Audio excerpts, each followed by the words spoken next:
Hi, this is Ed Baig with USA Today. So the year 2014 was a big one for tech. Big in a lot of ways. Big phones like the iPhone 6 Plus, Google's Nexus 6, and other large devices. Big in terms of a push into the wearable space. Starting to see every manufacturer under the sun get into that space, including Apple, which showcased the Apple Watch. But when is the Apple Watch coming? We know it's going to be 2015. We don't know when in 2015. And as I look ahead to the big stories that we can expect for the new year, the arrival of the Apple Watch is going to be a big deal. Lots of folks, myself included, think this is really the catalyst for the whole wearable market. I think it's going to be a very, very important step, but not the only one. Google is going to continue to push the envelope with its Android Wear watches and devices. We saw recently them expand the availability of third-party watch faces. You're going to continue to see an evolution of the Android Wear devices.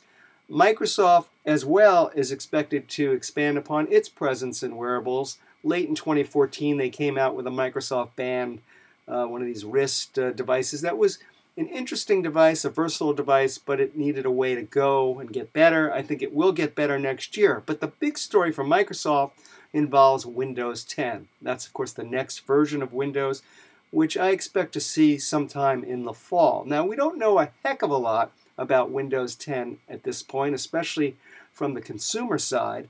What we do know is that the new Windows, and it's interesting, by the way, they skipped from Windows 8 to Windows 10. Whatever happened to Windows 9? The new Windows is going to work with a bunch of different kinds of devices, not just computers and mobile devices, but the Xbox, but Internet of Things, if you will, those objects around your home that are going to get a whole lot smarter. We're going to see more of that in 2015 as well. What else are we going to see in 2015?